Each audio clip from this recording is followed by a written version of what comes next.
When I was in federal prison, I spent a lot of time walking track with a fellow graduate of USC. I had an undergraduate degree, he went to the medical school. And while walking around that dusty dirt track in federal prison, he used to say to me, I don't think I should have gone to federal prison because my crime is measurably different from other people who broke the law. I had been a physician for more than 20 years. I didn't have bad intentions. Some bad circumstances happened, but that shouldn't overshadow all of the good things that I had done. And he would say it every single day. And what this physician failed to understand is no different than what so many defendants fail to understand. This mistaken presumption or belief that because they didn't have bad intentions, they shouldn't go to prison. And in a few minutes, I'm going to share a story of a physician in Los Angeles who called me today, and I'm going to see him tomorrow. This physician who called to tell me that he made terrible choices after he was indicted, despite knowing what to do. Now, let me be clear. If you had bad intentions, you are going to be sentenced differently than someone who did not have bad intentions. For example, my good friend Andrew Alchek, who died in federal prison March 21st, 2010, he dropped dead on the track, unfortunately. He did not have any intentions to do anything good when he was an executive. He literally woke up with intentions to steal from people, which is why at a sentencing hearing, Judge Wilson gave him 6 years in federal, my same judge, gave him 6 years instead of in federal prison, even when the government asked for 4. Judge Wilson essentially said, you had no business, you are a thief. That is measurably different than someone who for years built a business, contributed to the community, paid taxes, employed people, then through some personal pressures that clouded their judgment, seized some opportunities that led them to federal prison. You will get sentenced differently, but don't think for a moment that just because you didn't have bad intentions, they won't send you to federal prison. Our federal prison camps are full of people who didn't have bad intentions. After all, imagine who wakes up and says, today is the day. I feel it. I'm ready. I'm going to flush my life down the toilet and break the law. It doesn't work that way. Circumstances happen. People succumb to bad opportunities. They get into trouble. Now, this physician in Los Angeles called because a few days ago, I did a YouTube short about a physician in Texas who called to tell me the feds want 60 months in federal prison. And this physician in Texas is no different from the physician in Los Angeles who called. He's like, I knew exactly what to do. I didn't do it. This physician in Texas called 6 months ago after I got off the Incredicoaster ride at California Adventure with my daughter, and I get sick on roller coasters. I needed the rest of the day to recover. He texted me, letting me know that he'd like to speak. We spoke the next day. I told him what to do. He's like, I think my case is a little different here, man. I think I'm good here. I'm going to kind of sit back. I've hired the best lawyers like in the Fort Worth, Dallas area. I'm in a good spot, but I love your videos. Keep it up. I'm like, good speaking with you. Then he called to say, I did it all wrong. I want a do-over. I'd like to change the past. These people want 60 years and 60 months in prison. They want to take my retirement. Did you know I'm not going to get Social Security in prison? What's the whole shtick about this personal narrative? I've never written one. And I'm like, but you watch all of the videos. You know what to do. You're supposed to do it, but you haven't done it. That leads to the physician who called this morning, who's in a very difficult spot. Now, this physician called to tell me that he is stunned and saddened that the government is asking for time in federal prison. He had no idea this was coming based on the advice of his lawyers, who said to him, these people will never recommend that you go to federal prison. I promise you. And because he heard you are not going to go to federal prison, he scaled back all of the preparations we suggest, the suggestions that federal judges suggest you do. Now, here's the situation. I just heard it earlier today, so to the extent that I can articulate it, I will. This is my first go around. This physician in Los Angeles called to tell me that several years ago, he had a terrible auto accident. The accident led to terrible back, neck, and knee pain to the point where he was in his home, in his bed for months, recovering. During this time, he began to take pain medication to get healthier. And over time, he began to get accustomed or addicted to this medication to the point that he had a problem. He has no children, married, no hobbies other than working. He's not into golf or tennis or pickleball, with no children, no hobbies. Work has always been his identity. He loved going into the office and working and seeing his patients. So despite his physicians telling him, you need to take longer to recuperate and get healthy, he was itching to get back to the office, and he did. And he had very long work days while in terrible pain recovering from this injury. Well, while recovering from this injury and working, getting addicted to medications, he began to take medications from his own office. Specifically, it was told to me, he began taking syringes to fentanyl medications and removing some of the fentanyl from the vial and replacing it with sterile water. Think about that. What are the consequences that follow? His patients may then get medication that is not totally, 100% the medication. It could be contaminated with water. Patients complain like, I'm still in pain. This stuff ain't working, in part because it's not 100% authentic medication. He reasoned that he needed to continue to work and to make money and function, and there were no complaints. No one was getting hurt.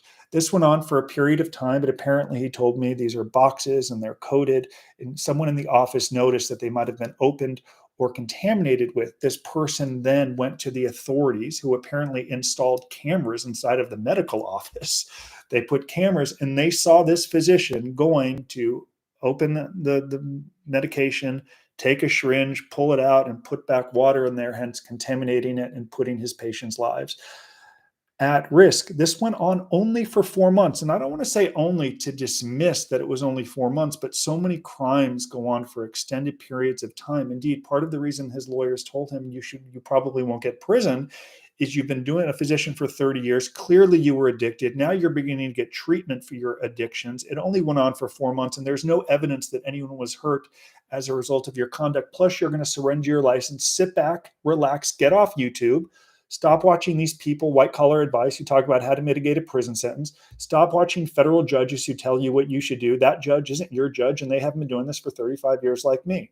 So because of that advice, and despite watching our videos, the physician in Los Angeles, who I'll see tomorrow, doesn't begin to do what he should have done, namely cultivate a network, beginning to work on his personal narrative, beginning to properly prepare for a probation interview, knowing the probation officer is going to have the indictment, is going to have the plea agreement, is going to have the statements from the U.S. attorney, the press releases. And of course, in this climate, when I came home from prison, it was all Ponzi schemers. Those were the people they're sending to prison. You know who they're sending to federal prison now?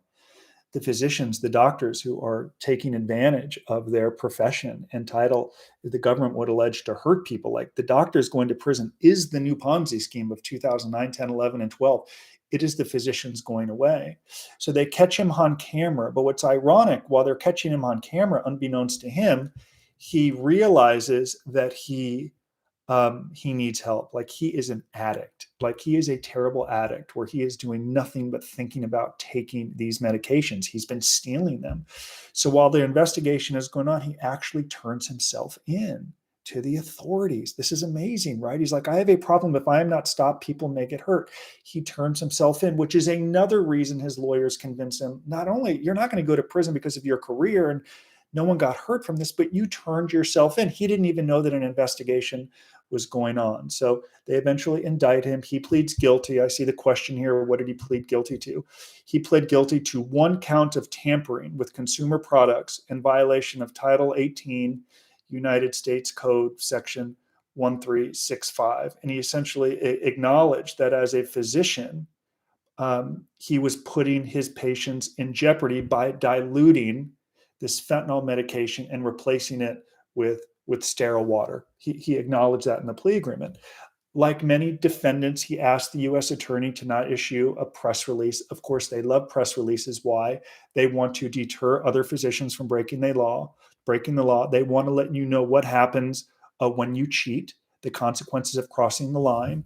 And despite his lawyers telling him he's not going to go to prison, they issue a press release. And in the press release, but by the way, the language I'm going to read you here, it's like in every press release for a physician. Like, I Googled it. I actually saw like the same language or almost exactly just like it in like 8 or 9 releases for physicians or healthcare professionals, nurses, nurse practitioners who have abused their position. This is what the U.S. attorney said.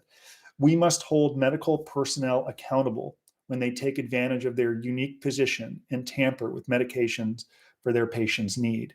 So he has the press release, turns himself in. Lawyers are telling him you should not expect time in federal prison, doesn't prepare for the probation report, doesn't show up with his personal narrative, does very little to nurture his network. The only positive thing he did was go to treatment, which is indeed a mitigating factor. He got significant treatment after surrendering his medical license to get help. Then the sentencing memorandum comes back. And of course, the government's position paper comes back a week before sentencing. This is why he called freaking out. The government is asking that this physician serve 1 year and 1 day in prison, $25,000 fine, and 1 year of supervised release. And what is so shocking is if you read the plea agreement, it calls for prison. I mean, like the guidelines with the points and a position, a power of authority, and all of the guidelines are like more than 2 years. So he should have expected prison. His lawyer should have managed his expectations that one, this is a prison case, and two, you need to do all you can to mitigate and demonstrate to this very cynical federal judge why you are worthy of leniency and articulate that you know you are held to a higher standard because you are a physician. And indeed, you are held to a higher standard as a physician, which is why we are sending so many physicians to prison in this country. Kickbacks. They have no idea. I didn't know I was taking a kickback. I thought this sales rep really liked me, which is why they gave me a $30,000 honorarium to speak in front of 5 people. So many of these physicians, they will tell you don't have business training. They've been out of medical school for 40 years and salespeople are exploiting and taking advantage of them. They would say there's so many of these physicians going to prison, overbilling Medicare for. In this specific case, what I can convey to you is the huge costly mistake followed. And this is why this physician in Los Angeles wanted me to film this video and articulate to all of you. It was one thing he did to break the law. What you do after you get into trouble matters. The post-offense conduct matters. What you do to demonstrate through your own efforts why you're worthy of leniency matters. You can outsource all of that work to people that you hire, like lawyers who are paid to say why you're worthy of leniency. And if you're a lawyer off-put by that message, I'm sorry. I'm simply articulating to you what we've heard from federal judges we have interviewed on YouTube. We've talked to 20 or 30 judges. 2 of them had the courage to come on YouTube. It was a huge mistake, huge costly mistake that this physician didn't prepare for sentencing as if he was going to get a life sentence. And that's actually what it takes. If you hear probation or a year and a day, you know what you do? You express such gratitude and say, oh my goodness, I have a chance to get a really short sentence. I'm going to double, triple, quadruple down, act like I'm going to get a life sentence, the narrative, the letters, the community service, demonstrate what I've learned, really invest the time. I'm going to act like I'm going to get a life sentence. Guess what tends to happen? You tend to get the sentence you want. And here's how I close the message to you and the physician this morning. And this is the greatest pain he feels, which will lead to lasting regret. Our team cannot change the past, and we cannot predict the future. I'd love to be psychic. I am not. There is a chance he could have done all of this work, all of it, work round the clock to demonstrate why he's worthy of leniency, and he still could have gotten a year and a day. He hasn't been sentenced yet. He still may get it. He may still get probation. The point is he has done nothing leading up to this point other than get treatment. Nothing. And there is a chance he could have done all of this work and he still gets a year and a day or 18 months. But what are the benefits? He will have dignity of having worked hard, of demonstrating to his wife, and even though he doesn't have children, to his friends and family, how he's overcoming this experience. Even if he gets sentenced to prison, even if his mitigation work doesn't impact the judge the way that it would hope, could it influence a case manager in prison? Potentially. Could it influence a probation officer down the road? Probably. Why? We've interviewed subject matter experts like John Gustin, who ran halfway houses in home confinement for more than 20 years. We interviewed Chris Maloney, the head of probation, who said work that a defendant leads up to sentencing can impact their life in prison and while on probation, because the first thing a probation officer is going to do is reverse engineer their way back to the indictment and say, what did the defendant do once he was in trouble? And when they see this defendant did very little to articulate in his own words why he's worthy of leniency, truly identify with victims, people in his clinic that he was paid to help, even if there was no significant consequence of his actions mentally or physically to them, that mentally they went through stress, even if physically it didn't help them, thank God. These are things he failed to do, or I should say, he let his lawyers do the explaining. He let his lawyers do the articulating of why he shouldn't go to prison. And when I meet with him, I'm going to empathize with him, let him know. The best day, as the proverb says, to plant an oak tree was 20 years ago. The second best day is today. And I commend him for calling and now saying, I'm ready to take action. I'm ready to do things differently. And he wanted me to film this video with hopes that all of you understand, if you are indicted, if you're in trouble, It's one thing to know what to do because he knew what to do because he's watched our webinars. It's one thing to know what to do. It's another thing to actually implement it on a daily basis and hold people that you hire accountable. Thank you for watching this live video. Be well.